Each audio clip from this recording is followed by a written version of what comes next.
Olá, meus amigos, sejam muito bem-vindos, pois vamos começar mais um Universidade e Comunidade, um programa produzido numa parceria entre a Universidade Federal de São Carlos, Campus Araras, e a Câmara Municipal de Araras, no estado de São Paulo. Vamos ao ar regularmente pela TV Câmara, aqui em Araras pelo NET TV Canal 4, todas as sextas-feiras às 19h30 com o nosso programa inédito. As nossas reprises acontecem aos domingos e terças-feiras também às 19h30 e às quartas-feiras às 20 horas. Você pode nos acompanhar também no YouTube, acesse youtube.com.br, digite Universidade e Comunidade, acesse lá, você encontrará este que é o nosso programa de número 89 e todo o nosso trabalho. Esta é uma atividade de extensão da Câmara e da Universidade, como foi dito, que tem o firme propósito de aproximar universidade e comunidade. Assim começamos. Marta, tudo bem? Como vai? Tudo bem, e você? Tranquilo com você? Tranquilo. Tá, joia. Obrigado por estar aqui conosco hoje. Imagina, prazer. E hoje nós temos o prazer de receber o professor Jerônimo Alves dos Santos, ele que é professor aqui do Campus Araras. Jerônimo, tudo bem? Tudo bem. Tudo bem? Como é que vai você? Tudo bem. Muito obrigado por aceitar o nosso convite. Obrigado, eu agradeço a vocês pelo convite. Nós que agradecemos. Como fazemos sempre, vamos para os nossos destaques da semana. Comecemos com a Marta. Então, nós vamos falar de carros. Carros. Carros. Essa semana, a Federação de Revendedores, a FENALTO, publicou um dado falando das vendas de carros seminovos, né? E carros seminovos são considerados com até 3 anos de uso.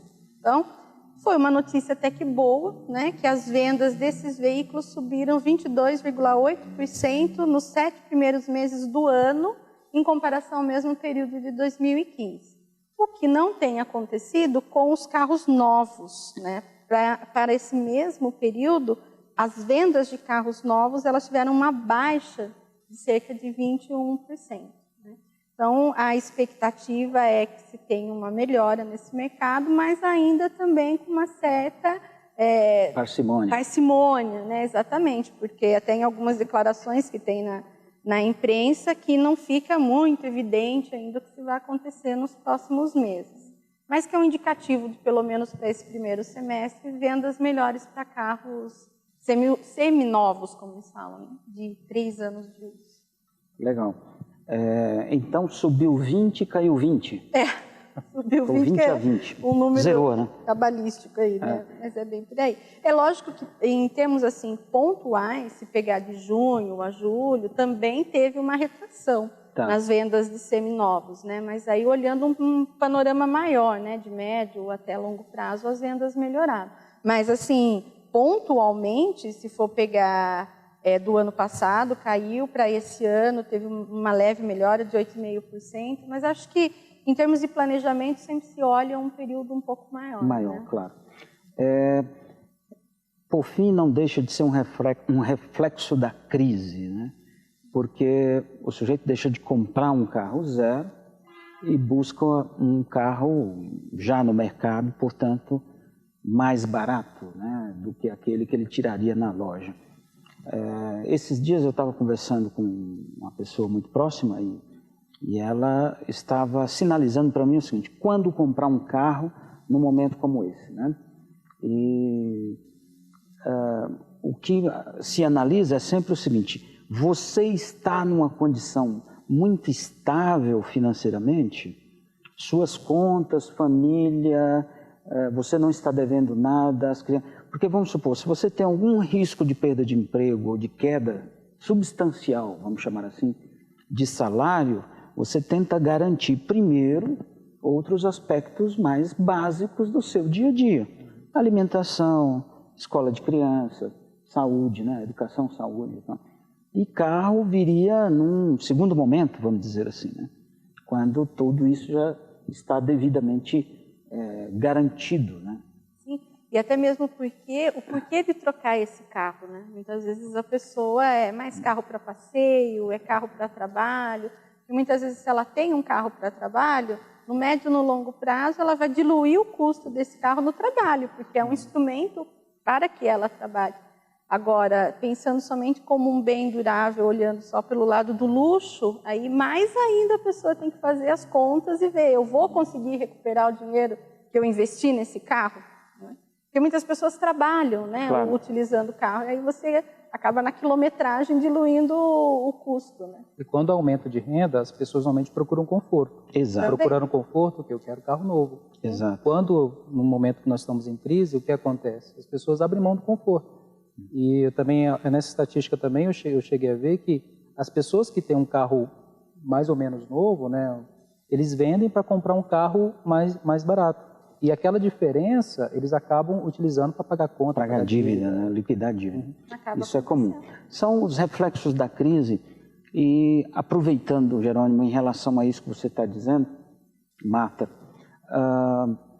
à medida em que menos carro zero entra na frota, a média de idade da nossa frota fica mais antiga, é mais poluente, um trânsito pior, uma maior perspectiva de acidentes, etc, etc. Isso é muito comum acontecer, principalmente no ramo de caminhões, né?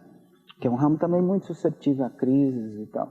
E o ramo de caminhões tem um agravante, não só a frota por ficar antigo, também acontece de se ter uma menor manutenção.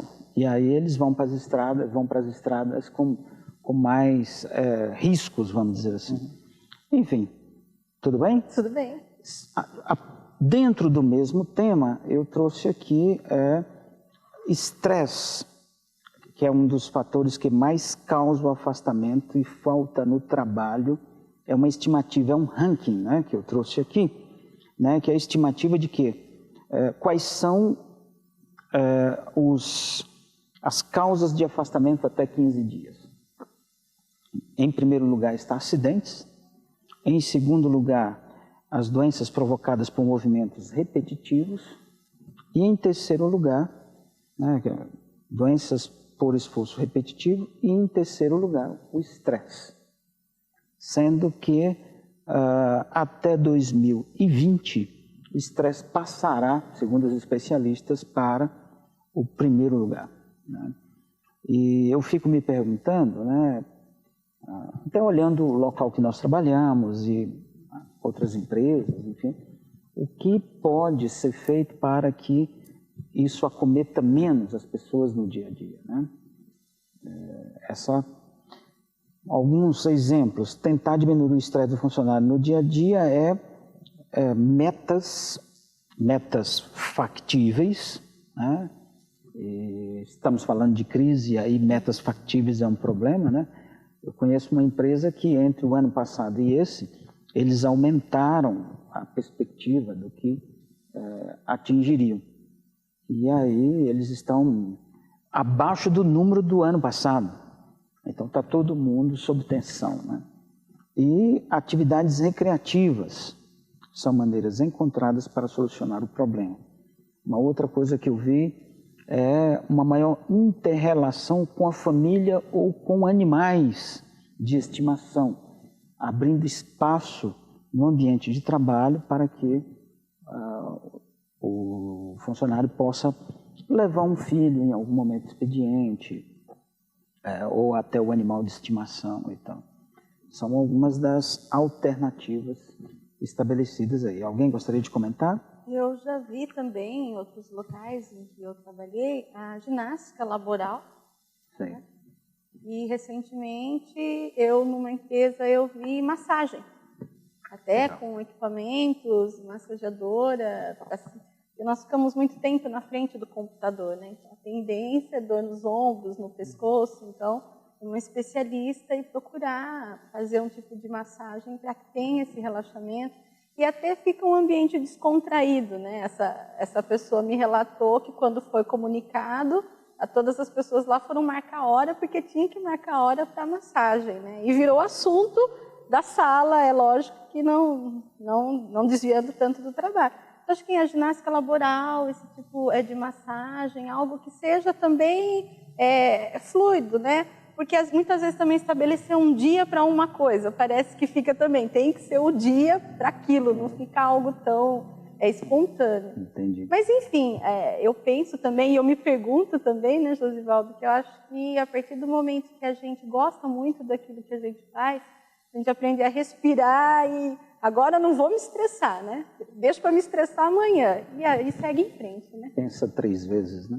Ou um pouco mais. Ou um pouco mais. Conta até 100. Né? Muito bem. Vamos para mais um destaque aqui. Quanto custa uma medalha de ouro? Estamos nas Olimpíadas, né?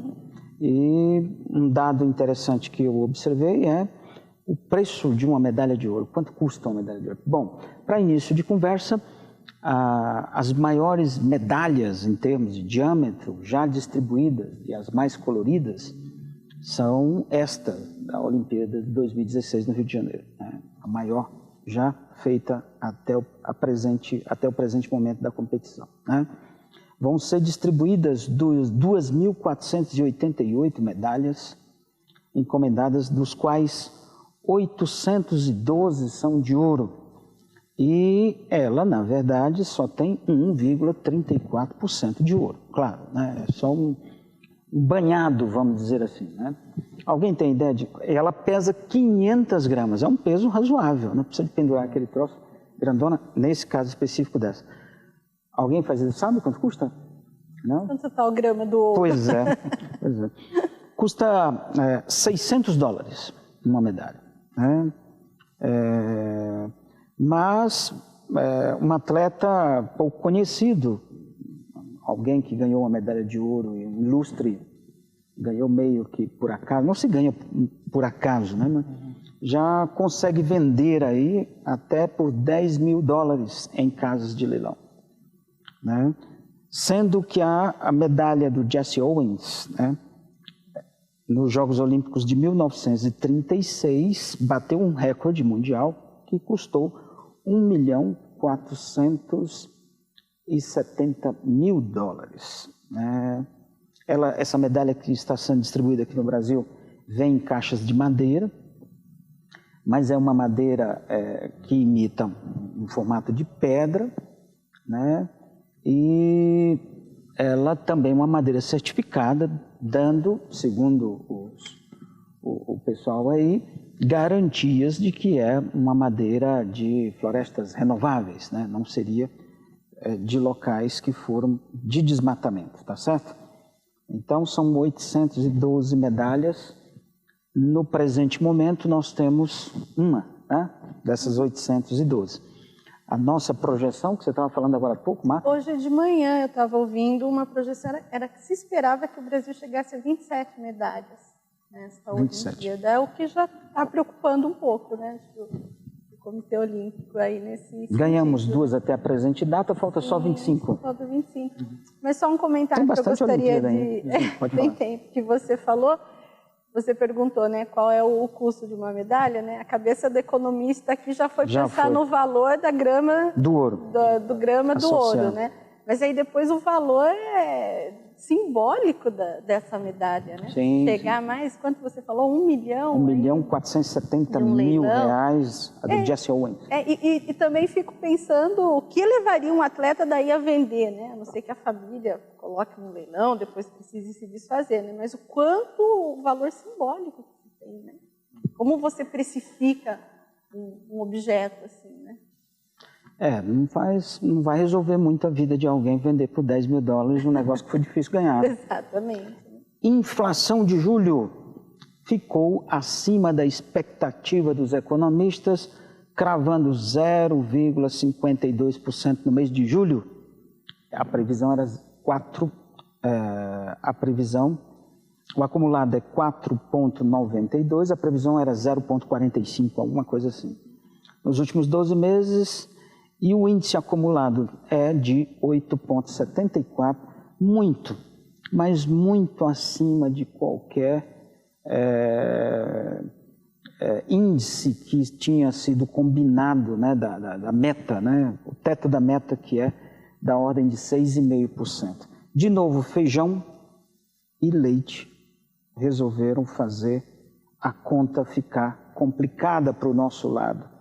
E por último, eu gostaria, rapidamente, essa informação eu acho bem interessante. Os economistas, nós falamos de economista, os empresários no Brasil estão preocupados com os recursos que o governo tem sinalizado recentemente. E eles informaram ao governo que garantiram que há cerca de 15 trilhões de dólares, é isso mesmo que você ouviu, 15 trilhões de dólares ancorados em juros negativos pelo mundo afora. E que a confiança é a moeda mais barata do Brasil para atrair parte, sei lá quanto desse dinheiro, para aplicações no Brasil, aplicações no sentido de virar negócios e termos um país que possa se recuperar. Nós temos comentado em outras oportunidades aqui, Jerônimo e Marta, confiança é a palavra de ordem. Não se vai pôr dinheiro num país, seja qualquer ele que seja, se não se perceber nitidamente que você tem condições estáveis do ponto de vista econômico, social, político, etc. Então. Eu acho que o importante também a analisar, que é um olhar desses investimentos, é o quanto é um investimento mais em termos de mercado financeiro e o quanto é mais investimento em termos produtivos, né, em novas áreas.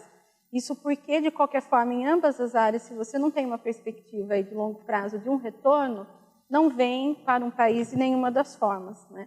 E ainda mais, se for um investimento produtivo, o quanto a estrutura daquele país oferece para que esse investimento realmente se desenvolva. Se concretize. Né? Então, ou seja, olhar esse montante de investimento, o quanto é um capital mais ou menos volátil, que a gente fala, né, em economia. E realmente, se não tem uma sinalização segura para ambos, eles não... E quando você investe em capital produtivo, o risco é maior porque ele fica empatado naquele país. Sim.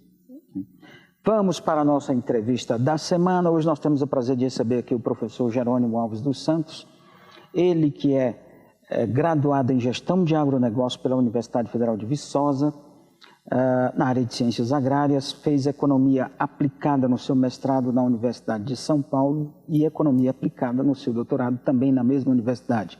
Atualmente ele é docente na em Administração e Economia da UFSCar, aqui em Araras, e ele vem falar hoje para nós sobre a microeconomia, micronegócios do Amazonas. Jerônimo, você é de onde?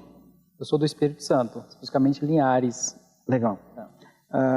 Vamos falar, ele vai explicar para nós por que ele vai falar sobre o Amazonas, os negócios do Amazonas. Negócios, tudo bem, fica claro pelo currículo dele, mas Amazonas, muito obrigado mais uma vez. O que é microeconomia do Amazonas? Microeconomia, quando a gente está falando sobre famílias, sobre empregos, né, sobre empresas, sobre como isso se comporta em todo o sistema econômico. Né? E, por exemplo, como o professor Luiz Alberto falou no programa anterior, né, a quantidade de empresas no polo industrial de Manaus e como isso influencia na sociedade, né? Quais são os efeitos em cadeia caso aconteça uma crise ou tenha a demissão de funcionários, como isso é um efeito em cadeia. Isso afeta todo mundo, afeta as famílias, afeta o comércio, afeta o setor produtivo, afeta também toda a população, né? E reduz a renda da população, a população passa por algum tipo de crise. Mas no Amazonas, se a gente pensar em microeconomia, vai desde da população ribeirinha, que trabalha ali na pesca, como algum produtor de hortaliça, ou produtor de frutas, né? Até o próprio polo industrial de Manaus. Né? Então, todos estão envolvidos ali. Entendi. Pode falar. O professor Josivaldo perguntou de onde você é, né? Então, como que, primeiro, né, qual é a sua experiência aí olhando para essa economia do Amazonas? E aí, aproveitar uma pergunta um pouco mais longa, né?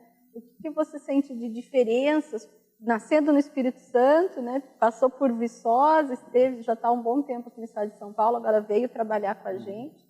O que você sentiu de diferença em termos econômicos por essas regiões, né? Então, começando, como você foi parar lá em Amazonas e quais as principais atividades que você vê lá? Então, quando a gente viaja pelo Brasil, o Brasil é um país gigante, né, pela própria natureza, e tem muitas diferenças de cultura, na alimentação também. Né? Por exemplo, o Espírito Santo, quando a gente fala em cuscuz lá, é totalmente diferente aqui em São Paulo, que o cuscuz aqui é salgado, lá é doce. Né? Isso é bem interessante. Lá no Nordeste, eu já participei, já é diferente também. Lá no Amazonas, cuscuz já também forma uma outra forma. Também é salgado, mas é diferente como é feito aqui. Só como um exemplo. Por né? exemplo, sim. Lá eu percebi que o pessoal é muito receptivo, eles são bem hospitaleiros, são bem amigos. Né? E você chega lá um dos lugares, para quem está formando agora, por exemplo, é um lugar de se fazer carreira. Lá tem muitas oportunidades. O que não falta lá no Amazonas é a oportunidade de você crescer profissionalmente. Eu fui para lá porque eu passei no concurso lá, fui professor lá da Federal do Amazonas e depois eu vim para cá para a UFSCar, aqui em Araras. Mas quando você observa isso, você vê como aquela região é rica culturalmente, né? Você conversa com pessoas próximas de você que têm a ascendência indígena. Acho bem interessante isso, né? Até mesmo o fenótipo das pessoas, né? Bem diferente daqui, né? Aqui já é mais a ascendência alemã, italiana, né? Japonesa. Lá já é mais português, né? Português e índio, né? O pessoal também do Nordeste. Até porque a gente pensar como surgiu, né, Manaus, né? Foi praticamente pelo ciclo da borracha. Né? Que em um determinado período teve o seu auge, né? Até 1910. E logo depois disso, ela caiu em crise, né? Manaus sofreu muito, até meados da década de 60, logo depois que surgiu a Zona Franca de Manaus, e que deu uma pujança novamente àquela região. Você tem ideia, da década de 60, 70, tinha 200 mil habitantes, mais ou menos, naquela região. Aí, logo depois da implantação da Zona Franca, subiu isso da década de 80, já era 900 mil. Hoje, segundo o IBGE, 2015, já tem mais de 2 milhões de habitantes lá. Manaus é o 6º maior PIB do país. Só perde para São Paulo, Rio de Janeiro, Brasília, Belo Horizonte e Curitiba. Né? Lá é a região o município, né? A cidade mais rica lá da região norte. É só para você ter ideia em termos de extensão territorial lá em Manaus, se eu não me engano, são 11.400 km². Em termos de comparação, vamos pensar na cidade de São Paulo, que é 3.500 km² apenas. Sim. Como aquela região é extensa. Sim. E fora das riquezas culturais, turística também, que eu até recomendo quem quiser conhecer Manaus, vai conhecer muita coisa interessante, o Rio Negro e os Solimões, são os rios que se dividem. Sim. Tem uns passeios bem interessantes lá e você conhece muita diversidade lá. A fauna, a flora, tudo que a gente vê nas redes de televisão, na BBC, aquela coisa toda, você encontra lá, é muito rico lá. Tirante o polo, né, conforme foi tratado aqui no programa anterior, que outras atividades são expressivas naquela região do ponto de vista econômico? Pesca, turismo, o que movimenta mais fortemente a região, ou o que se encontra mais? Posso aproveitar Pois para não, fazer claro, um gancho? claro. Você citou muito a questão. O primeiro exemplo que você deu foi alimentos. Sim. Né? Então, aí, juntando com a pergunta aqui do professor, os alimentos, esse setor é muito explorado, né? Foi para pesca. Olha, a agricultura lá, na verdade, é muito incipiente, vamos dizer assim. Sim. Não tem tão tecnificado como aqui na região sul e sudeste. Mas tem algumas frutas que chamam muita atenção lá. Por exemplo, eu nunca vi um abacaxi tão doce. Nunca senti um abacaxi tão doce como lá. O abacaxi produzido lá, pelo meu conhecimento de abacaxi, lá é o abacaxi mais doce que se tem no país. Até porque por causa do calor. Né? O calor intensifica essa doçura. Concentra açúcar. Isso, concentra açúcar. Né? Então, tem uma certa produção de frutas lá, né? O abacaxi, o abacate produz alguma coisa, mamão também. Está crescendo bastante a produção de laranja, tangerina lá, né? Mas a maioria das frutas é exportada, somente da região sul e sudeste, para lá. A relação de São Paulo e Manaus é muito estreita, né? Muito estreita. Então, se você não consegue falar de Manaus, dos trabalhadores de Manaus, sem falar também da migração de profissionais aqui de São Paulo, principalmente de São Paulo, né, para Manaus. E tem a Embrapa, tem o INPA, tem a UFAM, alguns institutos de pesquisa lá, a UFAM como universidade, mas também instituto de pesquisa, têm trabalhado bastante nessa área do agronegócio lá. Mas mesmo assim, falta muito recurso. Como assim recurso? Insumos. Né? Para você levar para lá é muito caro, porque é uma região distante. Claro. É bem longe. Então você não vai daqui direto para Manaus de carro, de caminhão. Você precisa pegar balsa. precisa pegar um rio para chegar até Manaus. Manaus praticamente fica no centro lá do estado do Amazonas. Uhum. E peixe é algo expressivo ou é mais para o consumo local, assim, em termos de produção? Olha, a pesca artesanal serve muito às populações ribeirinhas, né, e os municípios. Não cheguei a falar para vocês, mas o Amazonas tem apenas 62 municípios. 62? 62 municípios. Manaus Incrível. É responsável praticamente por 90% da economia do Amazonas. Outros municípios, em termos econômicos, se tornam inexpressíveis se comparado com Manaus. Então, em termos de pesca artesanal, a população se serve muito bem, mas lá, eu acho que o professor Luiz também chegou a falar isso na semana passada, o maior consumo de peixe per capita do país. E muito desse peixe... É o maior consumo? Legal. Maior consumo per capita. Per capita. Produção, aí vem, né, de Roraima, de Rondônia, de outras regiões. É uma coisa que a gente vê como potencial da região ali, a produção de peixe, piscicultura. Se eles conseguirem fazer determinada cultura de peixe ali, com certeza quem for fazer isso ganha muito dinheiro, porque se torna expressivo porque o pessoal demanda demais peixe ali, né? Principalmente o tambaqui. Né? O pirarucu já não pode assim ser comercializado tão facilmente porque precisa de autorização do IBAMA, que é um peixe com determinada proteção, por questão da extinção daquele peixe, né? Que antigamente era bastante explorado. Né? Mas um dos problemas na produção de peixe lá, pesca comercial, vamos pensar assim, né? Produção comercial, na verdade, de novo, questão dos insumos. É como levar esse insumo para o peixe se alimentar, que se torna cara a produção em loco. Claro. Aí é mais interessante você importar o produto, peixe. né? Fica, então, mesmo um comércio local, uma produção mais artesanal, não tem uma produção em grande escala que possa desenvolver o lugar com a pesca. Em alguns lugares tem produção de peixe, mas não é o suficiente para suprir a demanda de peixe na região. São 2 milhões de habitantes.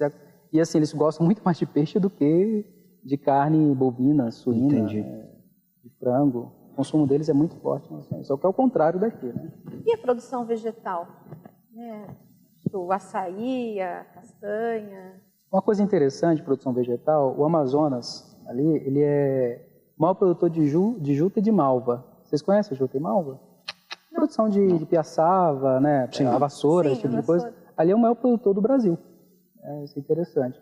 Agora, em termos de alguma cultura, borracha, se eu não me engano, na verdade, a Bahia também tem uma produção muito grande de Guaraná Antártica, né? Ali é um grande produtor, mas não em Manaus, né? Em alguns municípios ali da região ali do estado do Amazonas. Entendi. Você ficou quantos anos lá? Eu fui para lá em janeiro de 2014. Voltei para cá em maio, né? Então, mais ou menos 2 anos e meio, mais ou menos, 2 anos e 4 meses. Né? É expressivo o aumento do turismo na região? Você tem notícia a respeito disso? Se isso vem numa crescente? A gente tem comentado muito sobre turismo aqui no programa, né? Como sendo uma das ferramentas econômicas que o país pouco utiliza e desperdiça, vamos dizer assim. E aquela região, muitos das pessoas que nos visitam, que vêm às vezes fazer um período de estágio conosco aqui na UFSCar, aproveitam no final, né, vindo de outros países, claro, e vão visitar outras regiões do Brasil e passam por Manaus, querem ir à Amazônia. Tá? E você viu alguma coisa nesse sentido? Sim, lá tem bastante turista de vários países do mundo, né? É uma região de referência no mundo. Dizer assim, Manaus, todo mundo Amazonas, né? Quando fala de Amazonas, todo mundo conhece, né? Brasil é Pelé Amazonas, né? Então, é bem expressiva a questão turística lá. É até conhecido como Paris dos Trópicos, né, Manaus. Por causa do teatro? Isso, uma das coisas interessantes faz turismo para pesca também, né? Sei. E é uma cidade interessante, tem vários pontos turísticos, uma cidade histórica. Eu queria falar sobre Manaus. Quando eu fui fazer turismo lá, o que é mais lindo assim é quando os rios se dividem, o Rio Negro e o Rio Solimões. Eu acho que é uma beleza assim que você fica sem palavras quando você vê aquilo ali, incomparável, né? Como 2 rios vão se dividir e eles não se misturam, né? Claro, com diferente densidade, de temperatura, né? E de origem também desses rios. Eu achei muito belo, assim. Tirando, claro, todos os outros pontos turísticos. Mas é o olhar do turista, né? Você não vai entender da água, de tudo que está por trás. Você olha, é o que chama atenção. Tem muitos contrastes lá, claro. Né? Como no Brasil. No Brasil Como um todo, existe muito contrastes culturais também, porque Manaus não só tem manauaras lá, né? Vem gente do Pará, do Maranhão, de São Paulo, né? Tem gente do Sul indo para lá explorando bastante a região. No sul do Amazonas já tem a plantio de soja, né? E os gaúchos, né, como sempre, vão desbravando. Jerônimo, chegamos ao final do nosso programa. Foi um prazer muito grande te receber aqui. Esperamos contar contigo em outra oportunidade. Obrigado. Legal pelas informações que você nos deu. Obrigado, agradeço pelo convite. Tá, joia. Marta, foi um prazer estar aqui contigo. Nos vemos em breve, eu espero. Em breve, sim. Prazer todo meu. Tá, obrigada, joia. Jerônimo. Obrigada. Ponto final em nossa Universidade e Comunidade. Esperamos revê-los em breve no nosso próximo programa. Tchau, até mais. Tchau.